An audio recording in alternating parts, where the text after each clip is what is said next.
Previously, we saw the seemingly perfect life of Akila and John, a life of opulence and admiration. But beneath the surface of luxury lay secrets too dark to ignore.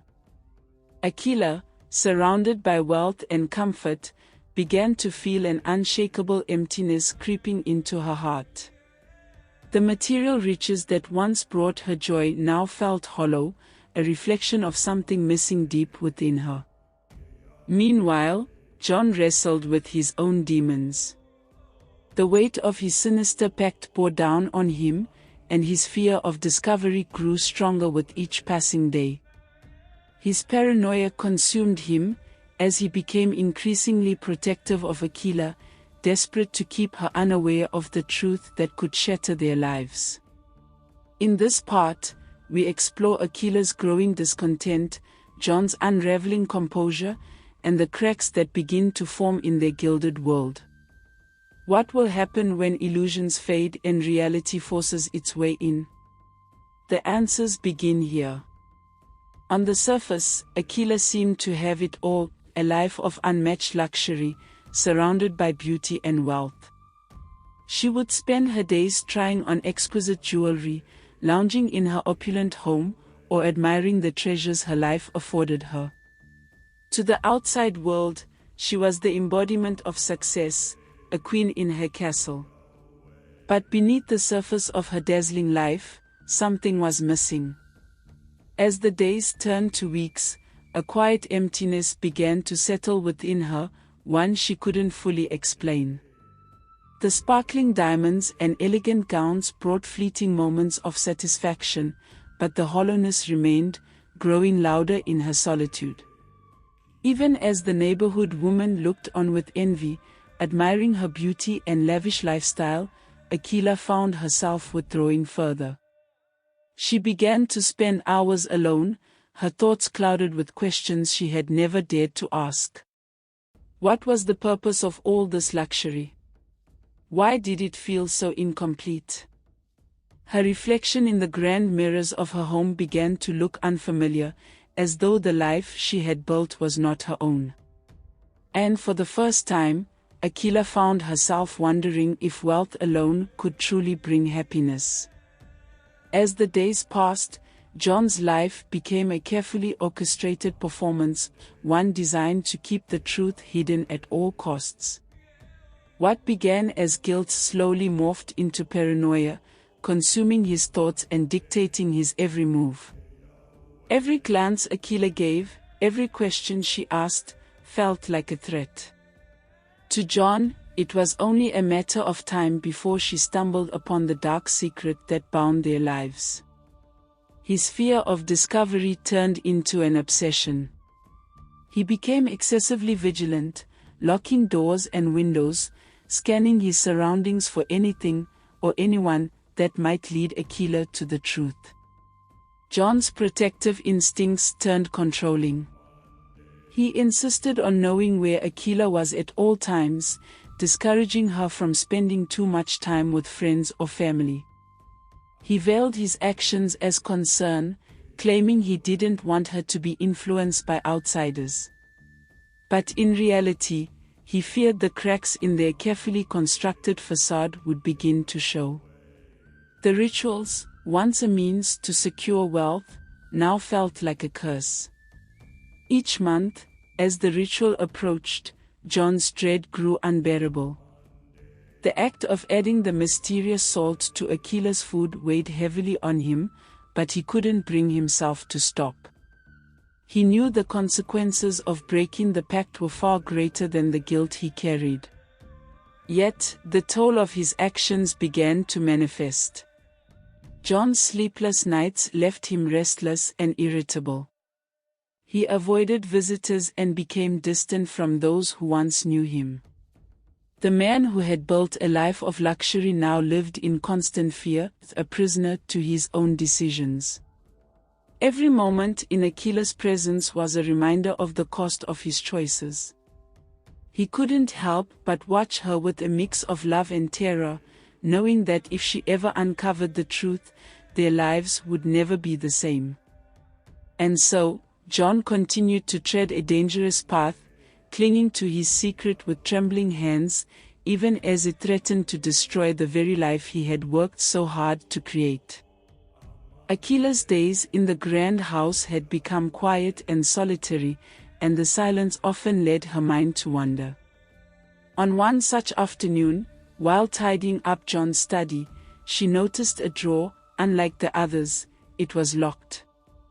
At first, it seemed inconsequential, just another piece of furniture. But something about the way it was hidden in plain sight, tucked away yet carefully secured, piqued her curiosity. Why would John need a locked drawer in his otherwise open and luxurious home? She searched the study meticulously, her movements quiet and deliberate, as though guided by an unspoken instinct. Finally, in the back of a desk compartment, she found the key, a small, ordinary thing, yet it seemed to pulse with significance in her hand. Her fingers trembled as she unlocked the drawer. Slowly, she slid it open, her heart pounding with a mix of anticipation and dread. Inside, wrapped neatly in white cloth, was something that made her breath catch.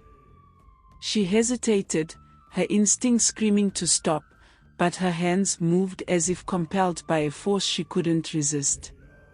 One by one, she unwrapped the packages. What she found was incomprehensible. Stained sanitary pads, folded and stored with care, lay before her. The sight of them sent a wave of revulsion through her. Why would John keep something like this? What did it mean? The pristine image of her life, the love she had trusted, began to shatter. Her mind raced with questions, each more unsettling than the last.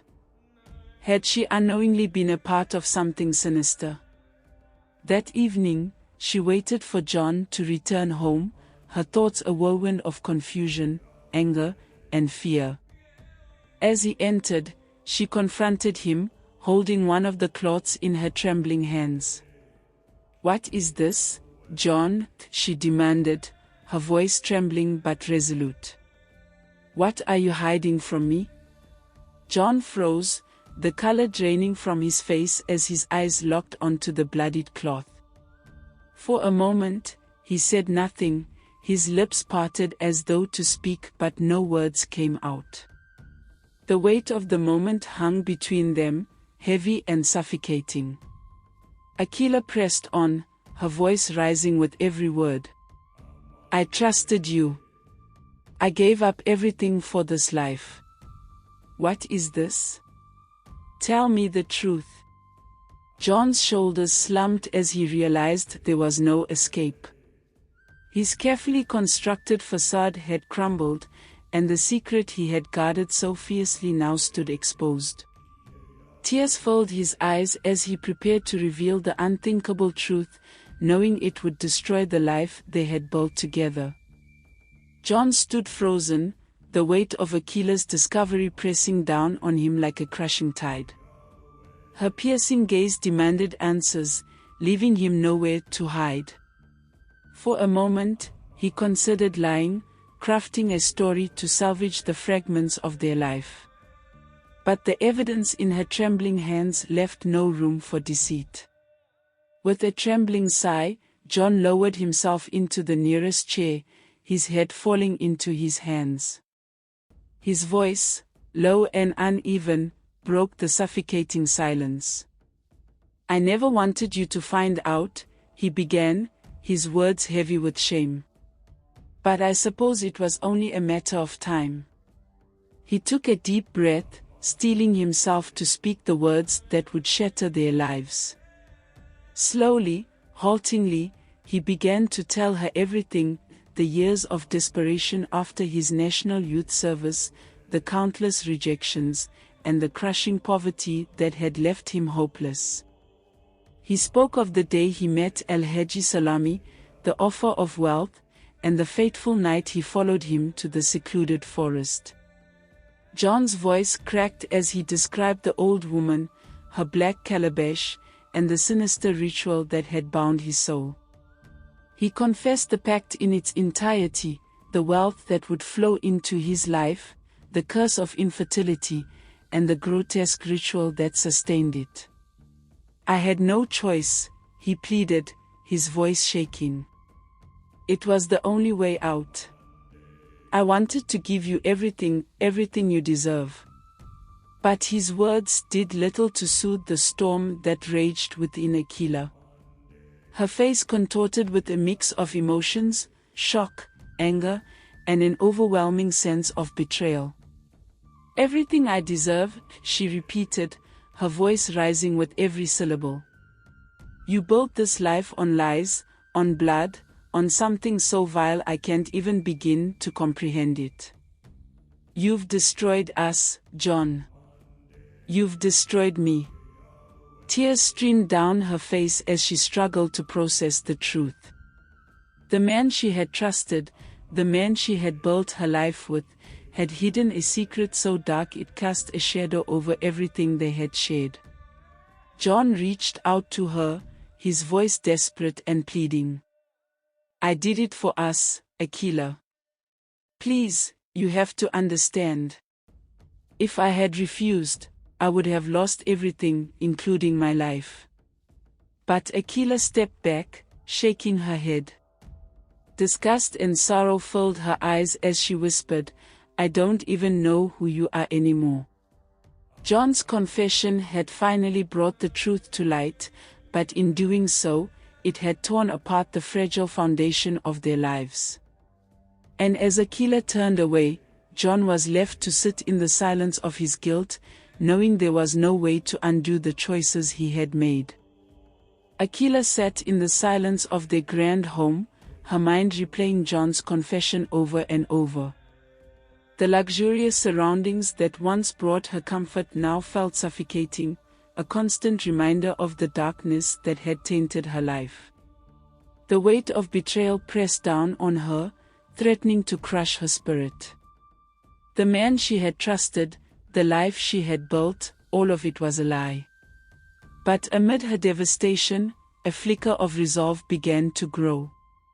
She couldn't stay here, not in this house that now felt more like a prison.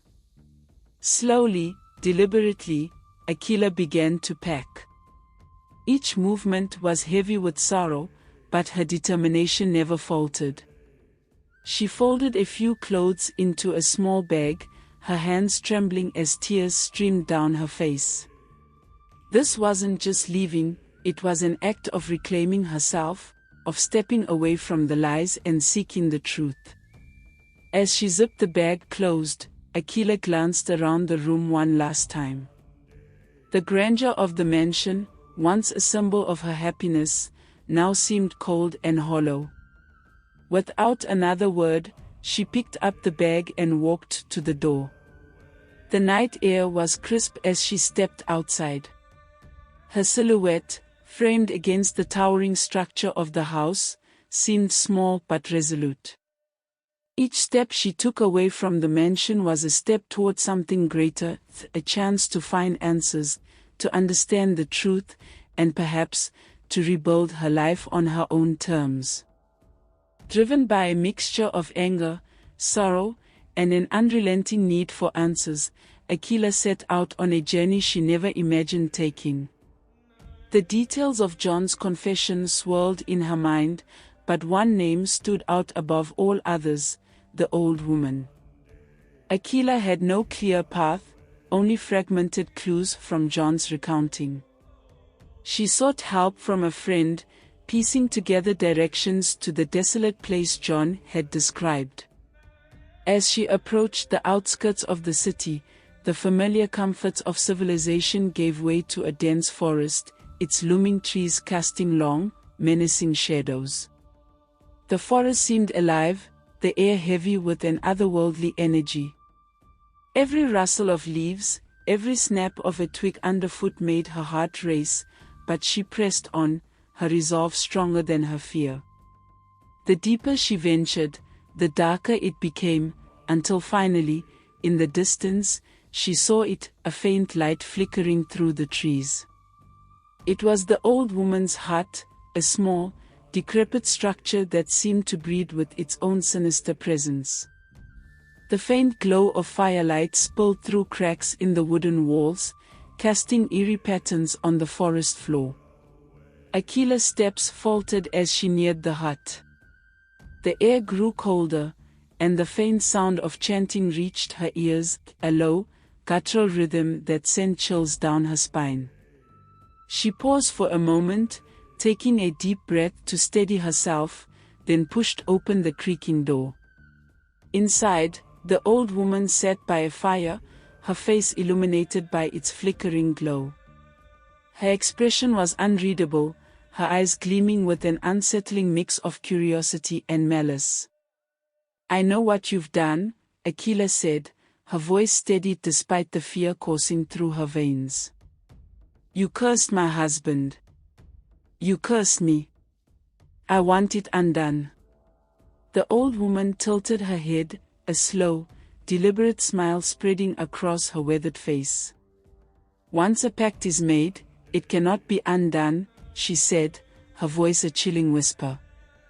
"You have lived in luxury because of this curse. You should be grateful." Akila's hands clenched into fists. "Grateful," she spat. "I have no children, no peace. My life is a lie.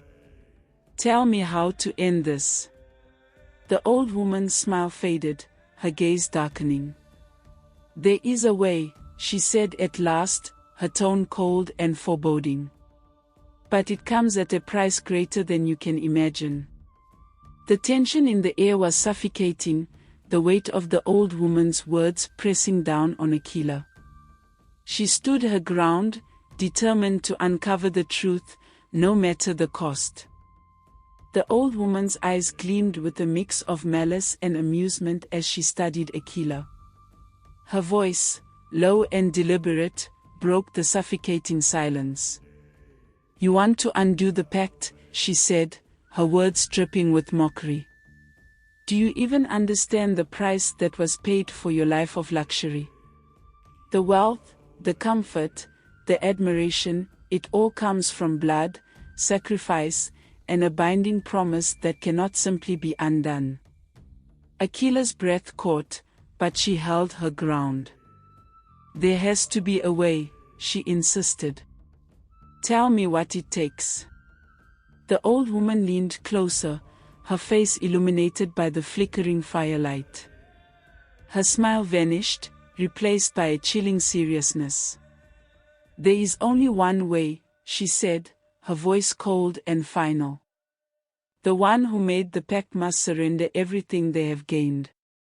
The wealth will disappear, the life they've built will crumble, and they must offer their own life in return." Akila's heart sank as the enormity of the sacrifice washed over her. Her mind raced, searching for another solution, but the old woman's words were clear and unyielding. "This is the price of greed," the old woman continued, her tone almost mocking. "Once you walk this path, there is no turning back without loss." Akila's expression shifted from defiance to despair. Her hands trembled as the reality of the situation settled in. To break free from the curse, John would have to lose everything, and even then, it would come at the ultimate cost. Tears welled in her eyes, but she refused to crumble. As she stood there in the old woman's shadow, a spark of resolve began to grow within her. If John wasn't willing to pay the price, perhaps she would find another way. She turned and walked out of the hut, the cold night air biting against her skin, her thoughts consumed by the impossible choice that lay ahead. As Akila steps out of the old woman's hut, the weight of the grim truth settles over her. The forest looms around her, but her eyes burn with resolve. Will Akila find a way to break the curse and reclaim her life? Or will the dark pact that binds them both prove impossible to escape? Stay tuned for the next part of this haunting tale, where choices must be made, and the shadows grow deeper. If you've been captivated by this story, don't forget to like, comment, and subscribe. Join us as we continue to uncover the secrets hidden in the darkness.